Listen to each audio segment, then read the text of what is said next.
अब एक दिन बचा हुआ है एग्ज़ाम में। 16 तारीख को आप लोग का एग्ज़ाम है, तो इसलिए हम लोग आज केवल क्विक रिवीजन किस चीज़ पे फोकस करें। जो बचा हुआ एक दिन है उस पर क्या पढ़ें, क्योंकि आप लोग तो पढ़ ही चुके होंगे बट फिर भी नर्वसनेस होगा, तो इसलिए क्या मेजर सेक्शन पे फोकस करें जिससे मार्क्स आपके बूस्ट हो सके, उस पर हम लोग डिस्कशन करेंगे। और कुछ टिप्स होंगे जो एग्ज़ाम में आपके लिए हेल्पफुल हो, वो भी मैं बताऊंगा। आइए शुरू करते हैं। अब जो है बस केवल आप की कॉन्सेप्ट्स को रिवाइज करिए, केवल और केवल की कॉन्सेप्ट्स। अब वो फिलॉसफी के हों या प्रमाण के हों, तत्व विमर्श के हों, वाद परंपरा के हों, केवल की कॉन्सेप्ट, उस पर समय मत दीजिए।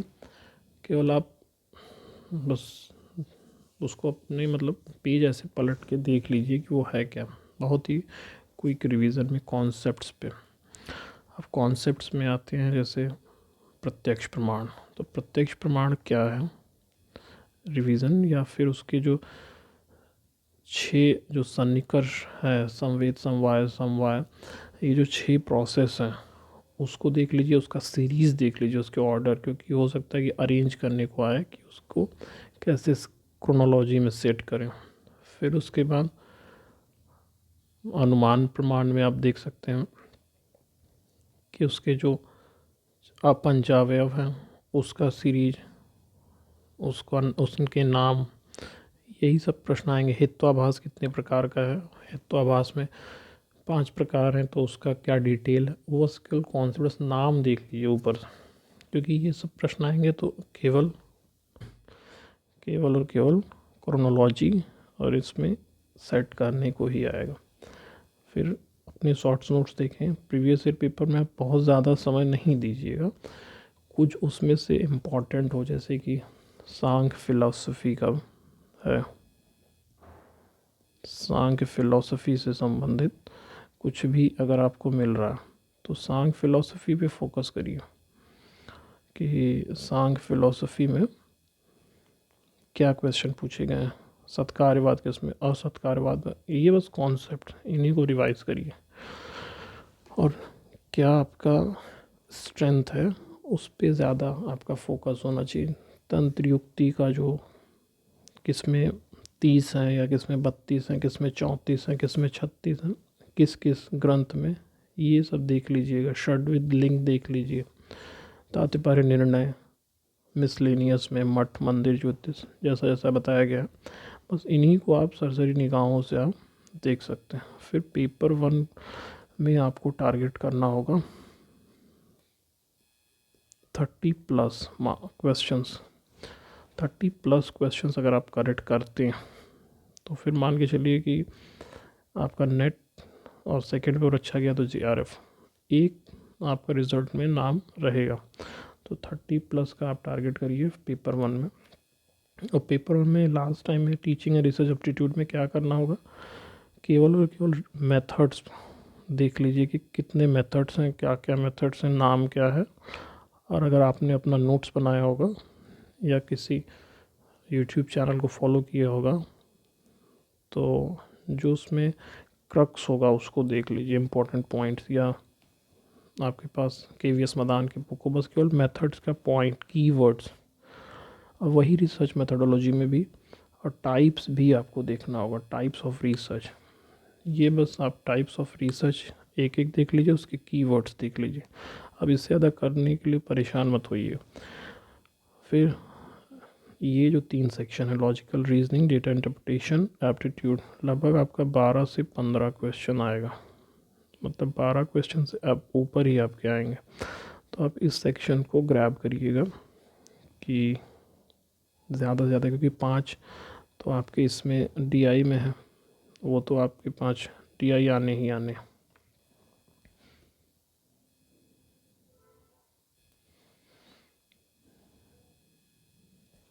पाँच क्वेश्चन DI से आने ही आने, ठीक।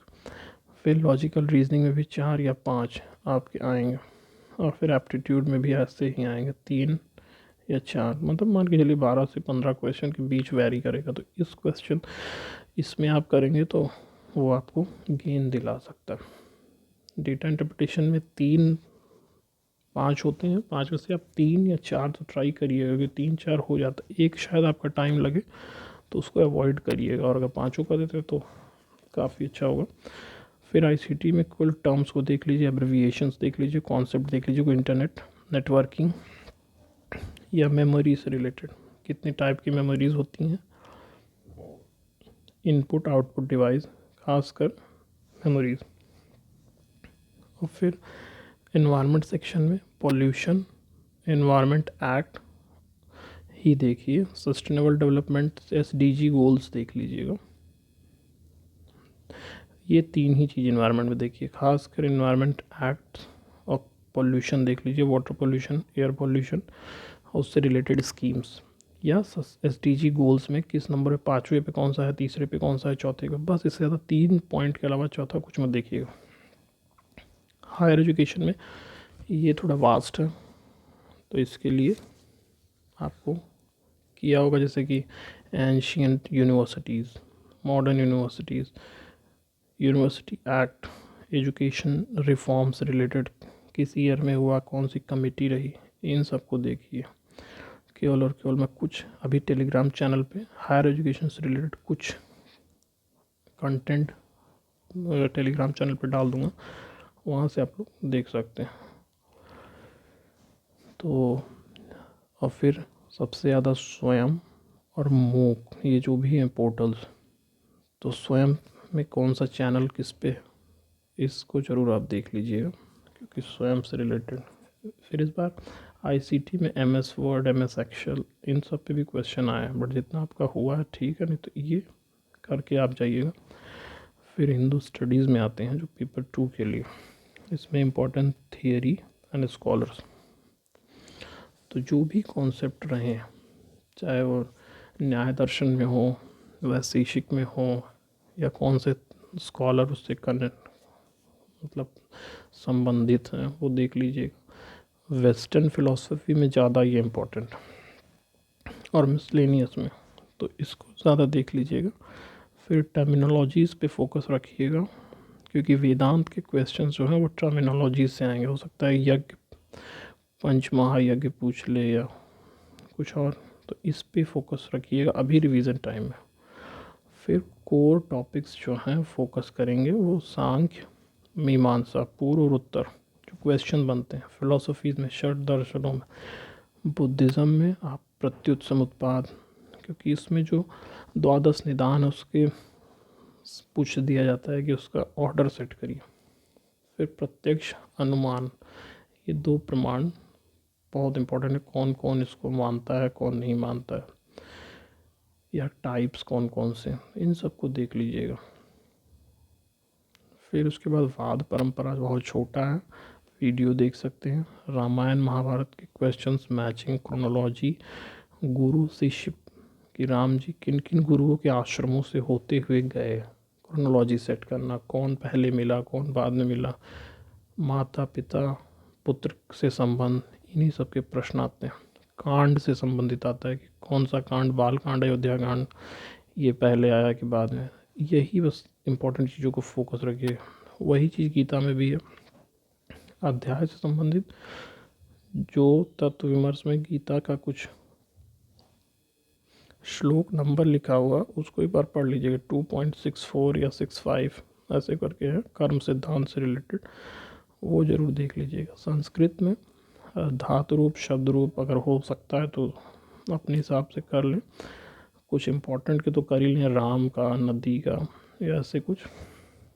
फिर उसके बाद संधि, समास, संख्या, जो तीनों वचनों में जो शुरू हैं, 1 2 3 4, इनका जो तीनों वचन में है वो। फिर उपसर्ग, प्रत्यय, महेश्वर सूत्र और उच्चारण स्थान, इतना ज़रूर कर लें, क्योंकि ये हो गया आपका। फिर कुछ इम्पोर्टेंट जो है, एडमिट कार्ड, आईडी, ये सब ले जाइए। टाइम मैनेजमेंट बहुत ज़रूरी है, अगर आप कहीं फंसते हैं किसी डिफ़िकल्ट क्वेश्चंस पे तो स्किप करके आगे जाइए, फिर जितना जल्दी पेपर सॉल्व हो जाएगा फिर आके आप रिवाइज में देख लीजिएगा कि कौन सा छूटा है क्या। एक्यूरेसी होना चाहिए आपका, स्पीड पे फोकस रहे लेकिन मेन होना चाहिए, एक्यूरेट होना चाहिए आंसर। तुक्का लगाइए लेकिन एक लिमिट तक, यानी कि कुछ नहीं आ रहा है कुछ भी। फिर इंस्ट्रक्शंस क्वेश्चंस के ध्यान से पढ़िएगा कि किस में नॉट है, किस में नॉट नहीं है, किस में क्या, मतलब क्या क्वेश्चंस में पूछा गया। फिर दायरे बनाए रखेंगे तो उसके साथ ही फोकस बनेगा। अब जैसे कुछ एलिमिनेशन टेक्निक होती है कि कैसे क्वेश्चंस को सॉल्व करें, तो वो देखते हैं। जैसे आपको बहुत इजी मिलेंगे कुछ एग्जांपल्स, तो मैं वेस्टर्न फ़िलासफ़ीज़ के कुछ एग्जांपल्स दिखाता हूँ। वेस्टर्न फ़िलासफ़ी वाले वीडियो में एक क्वेश्चन देखेंगे तो इसको देखिए कैसे सॉल्व कर सकते हैं। तो जैसे नीचे, फ्रॉयड, फायरबॉक और हेगल से रिलेटेड क्वेश्चंस पूछा गया। अब आपको मान लीजिए नहीं आ रहा, तो भी अगर कुछ होगा, तो जैसे मार्क्सिज्म से है कनेक्टेड आपके हेगल, तो उसमें देखिए इंग्लिश इसका देख लीजिएगा, दोनों देख लीजिएगा, कन्फ्यूज़न हो जाए। तो स्वामी दास यानी कि स्लेवरी के कॉन्सेप्ट पे है, क्लास स्ट्रगल पे है, क्लास पे। तो अगर आप हेगल को स्वामी दास से मिलाते हैं डी का 2, तो डी का 2 2 में फिर मैच होता है। देखेंगे बी और 4 में। फिर उसके बाद अगर आप देखेंगे फ्रॉयड, मनोविश्लेषण, बी का 3, तो ये बी का 3, इसको छोड़ देते हैं, इस पर नहीं जाते।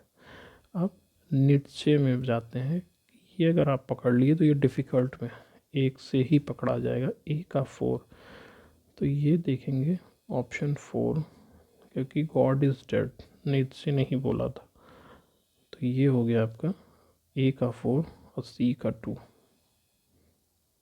सॉरी ए का 4 गलत हो रहा है, डी का हेगल का है स्वामी दास, तो डी का 2 हो गया, तो डी के 2 में तो ए का ही से मैच हो गया। देखिए ये थोड़ा मिस कर रहा था, तो डी का 2 जो है वो स्वामी दास है, तो इसमें स्वामी दास में हेगल, तो ये तो इजी में मैच हो गया, एक से ही क्लास स्ट्रगल दिख गया। तो आपको ऐसे ही पकड़ना है। फिर दूसरा क्वेश्चन है जैसे रोलैंड बार्थ है, डेरिडा है, अल्थ्यूज़र मार्क्सिज्म से रिलेटेड। फिर इसमें देखते हैं रोलैंड बार्थ की सबसे फेमस बुक है द डेथ ऑफ ऑथर, तो इसको अगर मैच करते हैं ए का 2, फिर देखिए एक ही से मैच हो गया। आपको ये जानना होगा, एक पकड़ लिए ऑप्शन मैच हो गया और पढ़ने की ज़रूरत नहीं। फिर भी डेरिडा का ऑन ग्रामेटोलॉजी इज मिरर। फिर जैसे साहित्य के स्वरूप निर्धारण में विचारधारा का प्रभाव प्रबल होता, ऐसी मान्यता किस पाश्चात्य सिद्धांत में।